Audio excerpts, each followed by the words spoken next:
No country has ever prospered that failed to put its own interests first. We will no longer surrender this country or its people to the false song of globalism. New Right Network presents Right Now, the featured podcast of New Right Network. Mobilizing, countering the left, energizing the right. New Right Network, home of the New Right movement.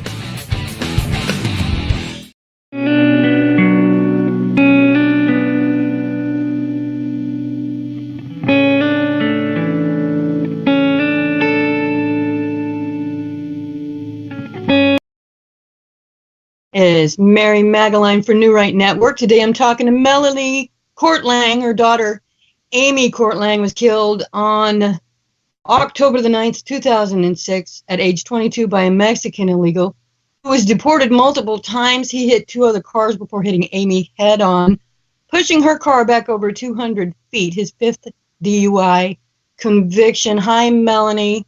Hi. So, I just want to get right into it real quick. Just fill us in real quick. What happened? Well, we have, I call him a monster, who apparently this was his fifth DUI conviction. My 22-year-old daughter, Amy, she was such a sweetheart. She was leaving Ramona, the town of Ramona, which is the outskirts of San Diego here, the city, and she was leaving, going to go pick her boyfriend up at a pool tournament. And we have here in San Diego a highway called Highway 67, which is known for a lot of deaths because of drunk drivers. Well, this, like I say, this monster here was just speeding, going into the town of Ramona, passing cars, going in and out of lanes, and many witnesses pulled over to stop to get out of his way. But in the end, he went head on into two vehicles in front of Amy's car.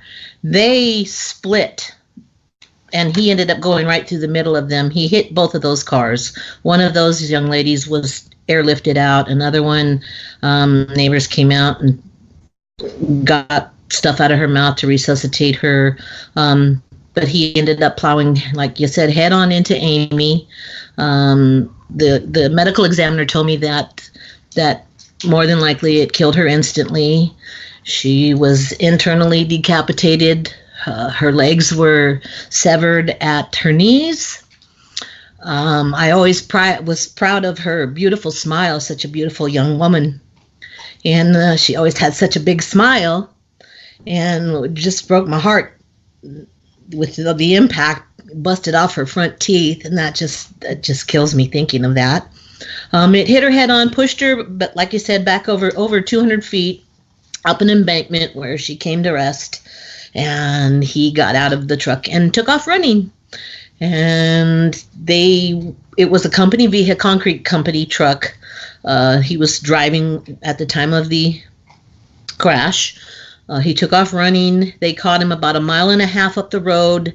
Later, a couple hours later, he was sitting alongside of the road. He had a Chargers jersey, was wearing inside. He had pulled it off, turned it inside out.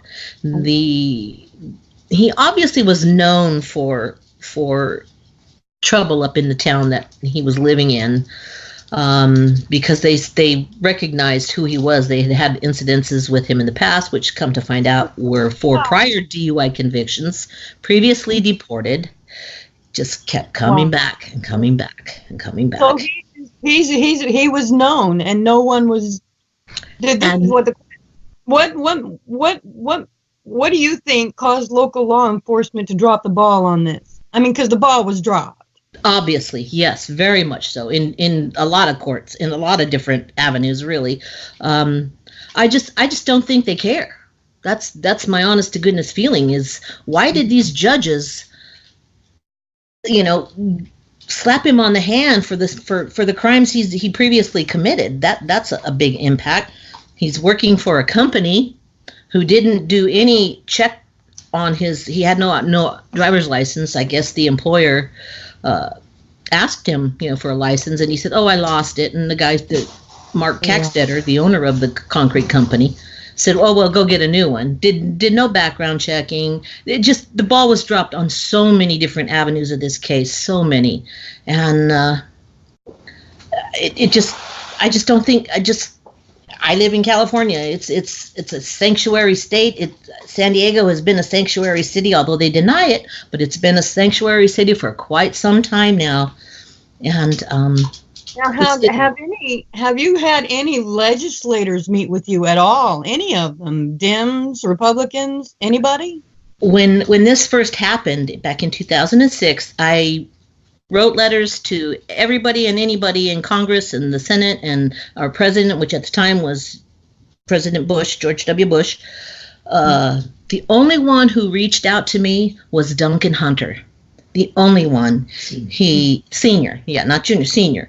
He sent me a letter, which I still have.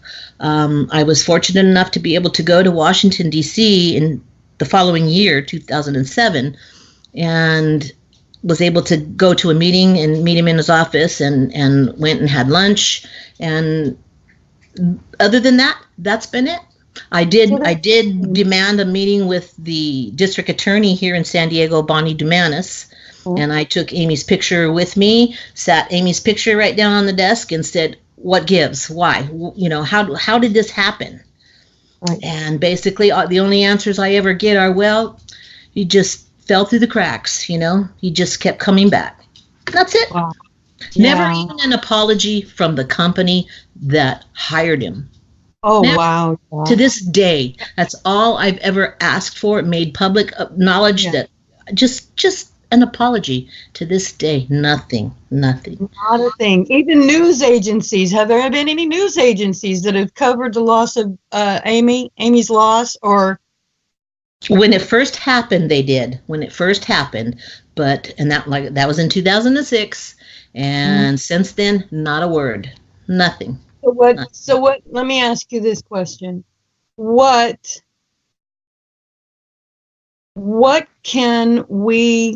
are some things you wish to see done?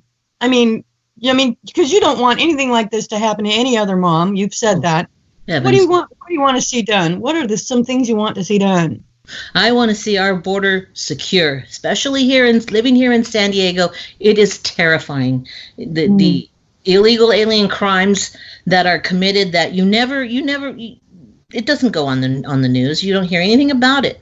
But we need to know who's coming into this country. We need to, if they've committed, a crime,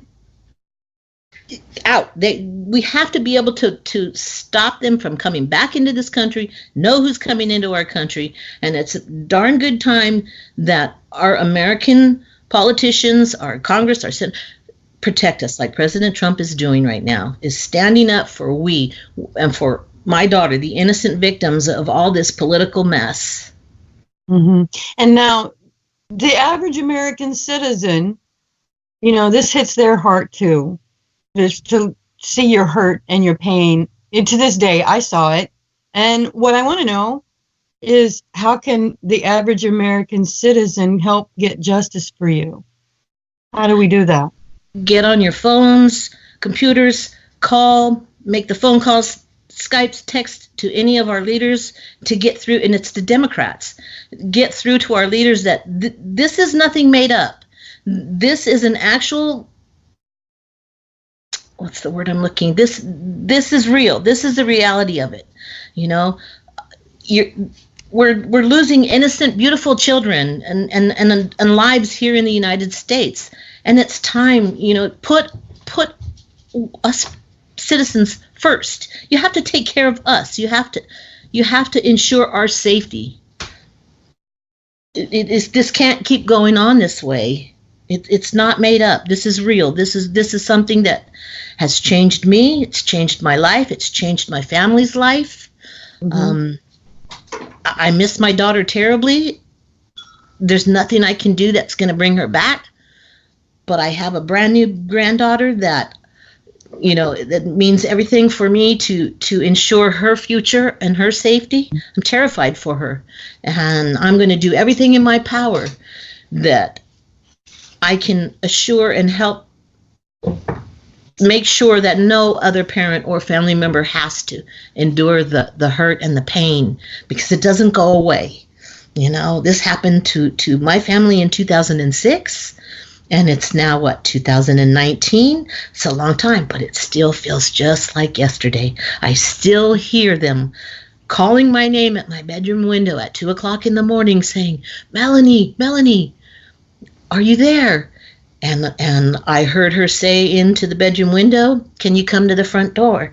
And as I was leaving my bedroom, she spoke to my husband that we just want to let you know that Amy was involved in an accident and she was killed.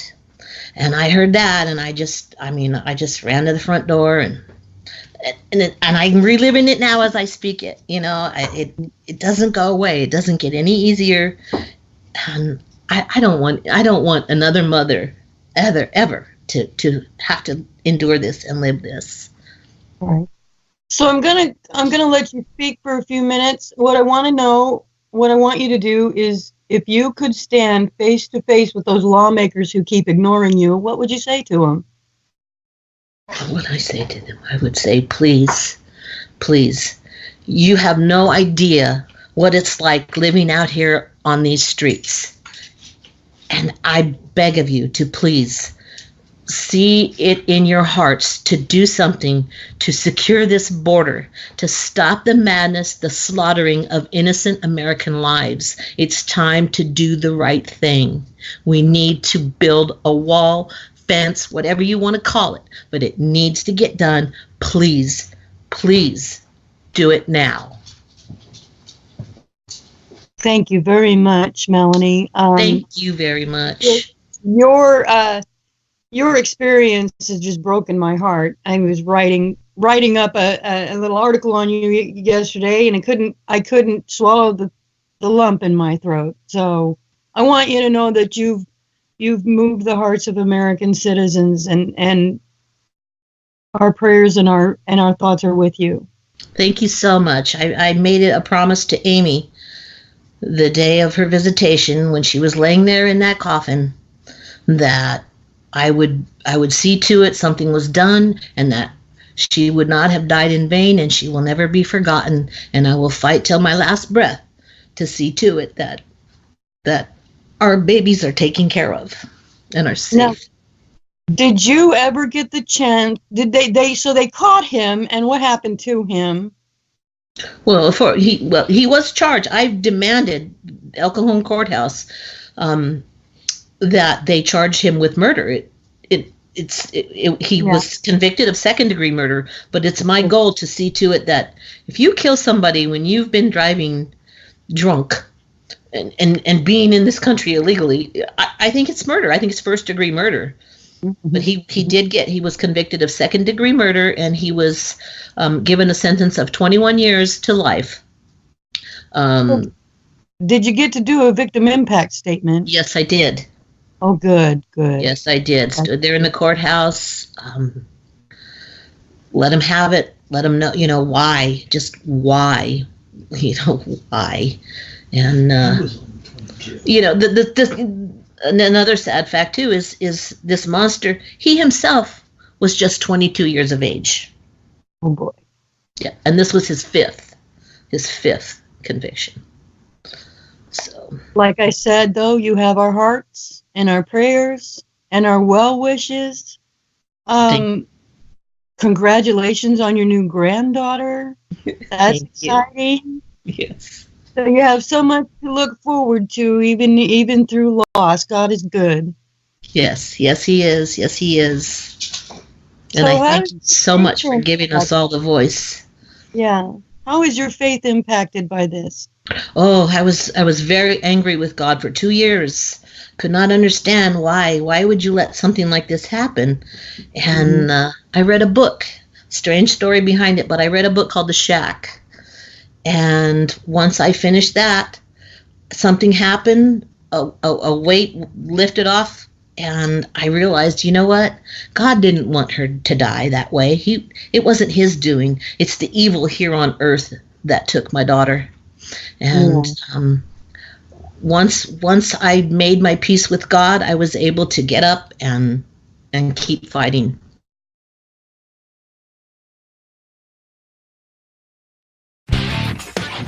You've been listening to New Right Network, mobilizing, countering, energizing. Online at newrightnetwork.com.